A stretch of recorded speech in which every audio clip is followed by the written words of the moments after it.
Corporación Inmanente. Corporación Inmanente. Presencia internacional en medios. Estamos aquí en Voces y Sentimientos de Puebla, en la emisión de este 1 de abril de 2013, y como lo anunciamos en el bloque anterior, agradecemos como siempre la grata presencia de un gran amigo, del director de esta estación y de este portal, sabersinfin.com, el doctor Abel Pérez Rojas. Abel, muchas gracias por acompañarnos, siempre es un deleite, no solo para nosotros, sino también para el auditorio, que nos hagas favor de acompañarnos, de estar aquí compartiendo algo de lo que haces. Hola Juan Carlos, Isabel, ¿qué tal? ¿Cómo están? Como siempre, es un gusto estar aquí con ustedes. Hombre, el placer, como decía Cantinflas, nos vas a disculpar, pero el placer es completamente nuestro. Muy bien, bueno, pues que así sea, muchas gracias. Oye, Abel, estos días has escrito, para variar, muchísimas cosas, has abordado muchos temas, pero hay uno que me llamó particularmente la atención, algo que tiene que ver con la educación, con las minorías, y nos gustaría, lo platicábamos Isabel y tu servidor antes de entrar al programa, que nos platiques un poquito de este artículo que desarrollaste, pero no solo de lo que está escrito, sino de la lectura entre líneas, que además a ti se te da muy bien, por supuesto. Y que nos compartas esa lectura tuya entre líneas de tu propio artículo para con el auditorio, si nos haces favor. No, pues será un gusto. Fíjate que hace algunos años, no recuerdo el nombre del autor, leí un artículo que se llama Liberación Masculina. Y ese artículo fue un acercamiento a una serie de temas que habían pasado desapercibidos para un servidor. Y decía que hoy podemos conocer más de los hombres gracias a que conocemos más de las mujeres. Y decía que hoy conocemos más de masculinidad porque se ha avanzado muchísimo en conocer sobre la feminidad.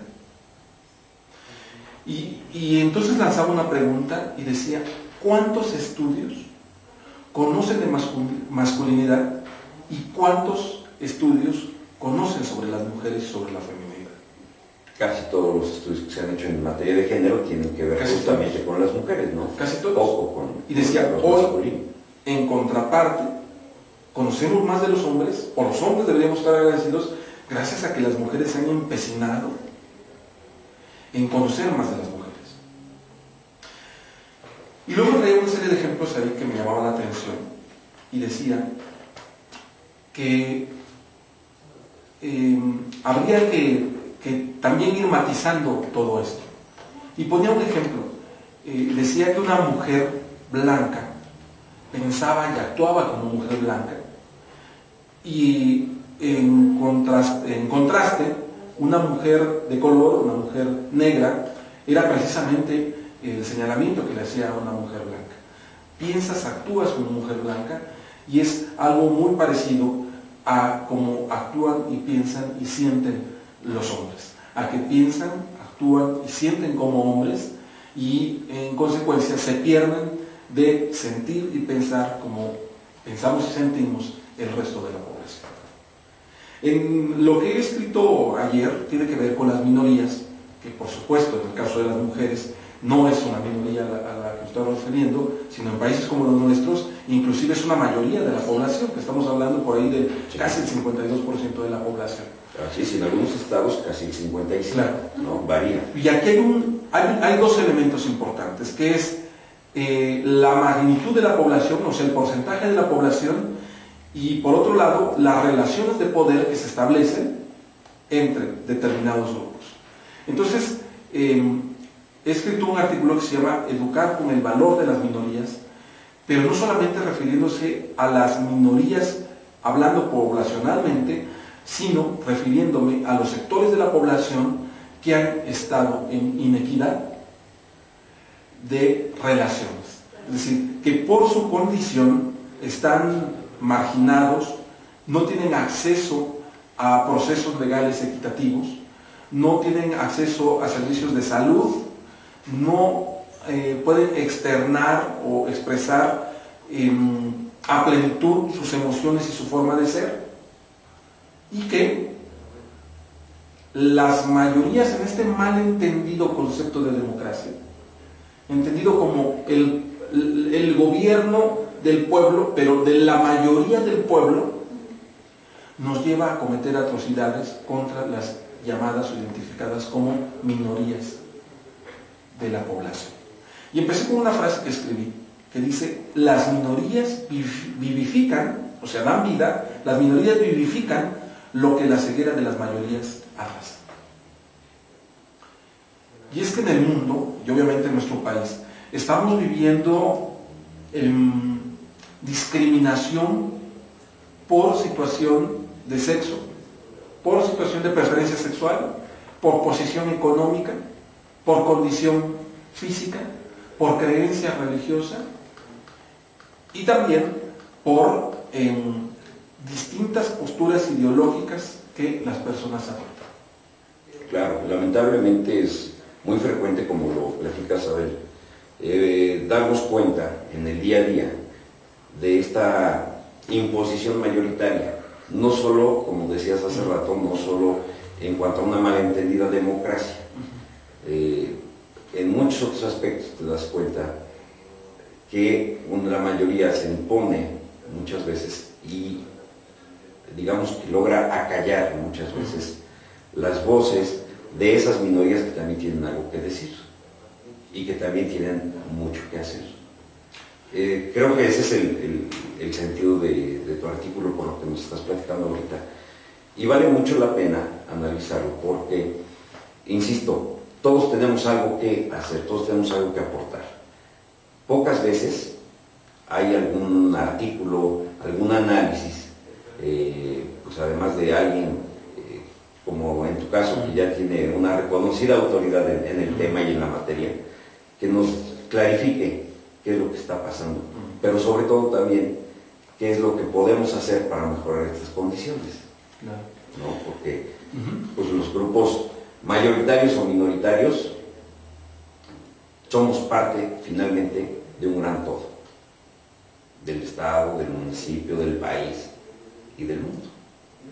Mayorías y minorías algo hacemos, algo aportamos, y hoy hay incluso hasta resoluciones judiciales en el sentido de decir, no solo lo que hagas afecta, también a veces afecta y en contrasentido beneficia en un momento dado lo que dejas de hacer también.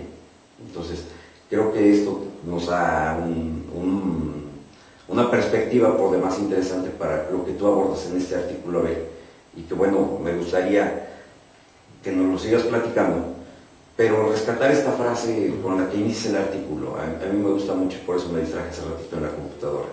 Las minorías vivifican lo que la ceguera de las mayorías arrasa. ¿Es de tu autoría? Sí, fíjate que hay algo muy importante, y la quise escribir, me la voy a diseminar, porque si tú buscas frases célebres sobre minorías, están centradas o están relacionadas a las minorías que ostentan el poder en las distintas naciones, en los distintos países. Y son frases de escritores que hablan sobre las minorías que nos gobiernan. Las minorías que nos gobiernan y que pretenden perpetuarse en el poder. Pero no había una frase con este sentido de lo que estamos abordando, no, refiriéndome por supuesto no a las minorías entronadas en el poder económico y político, sino a las minorías de la sociedad, a las personas con discapacidad, a las personas LGBTI, a las personas en extrema pobreza, ¿sí? A las personas que son una minoría porque pertenecen a grupos étnicos que están en peligro de extinción, ¿sí?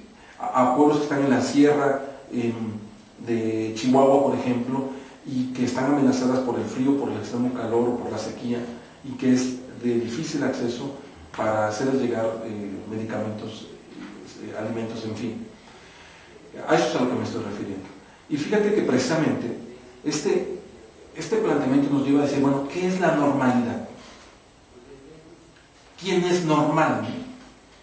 Y entonces es caer a una serie de entendidos sociales, de supuestos sociales, en donde pareciera que la normalidad es aquel que no se escapa de la gran mayoría, o sea, que su comportamiento no refleja características que van más allá de la gran mayoría.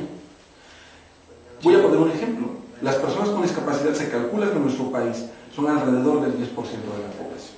Sí, más o menos. Y si vas fragmentando con cada una de las características de las discapacidades, pues te das cuenta que dentro de la minoría, por ejemplo, las personas ciegas sordas son una minoría muy específica con necesidades muy concretas y es una minoría dentro de una minoría.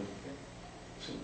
O si nos vamos, por ejemplo, en el caso de las personas transexuales, pues es una comunidad que está dentro de la comunidad LGBTI, pero con necesidades y con visión también muy específica.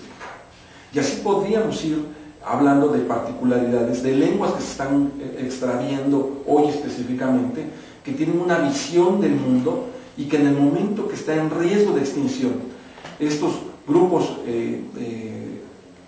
autóctonos, estos grupos étnicos, se pierde una parte de la realidad de lo que estamos viviendo.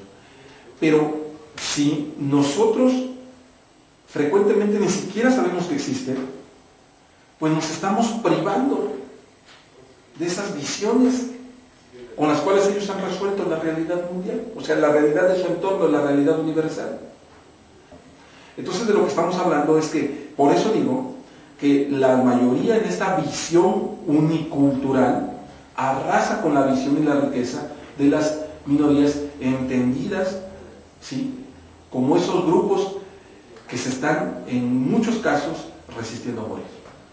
Pues muy interesante lo que nos comentas, Abel, de verdad, muy interesante. Vamos a ir a un corte aquí en Voces y Sentimientos de Puebla, pero al regreso te pediremos que nos sigas platicando de este importante e interesante artículo que escribiste y que además les invito a los amigos que nos hacen favor de escucharnos, ya está disponible ahí para que lo puedan leer con todo detalle, para que lo puedan también hacer su propio análisis e interactuar con el equipo de Saber Sin Fin de manera puntual aquí con el autor del artículo, con Abel Pérez Rojas, que por cierto lo encuentran en el Twitter como @AbelPR5. Ahí lo encuentran, pueden enviar sus comentarios.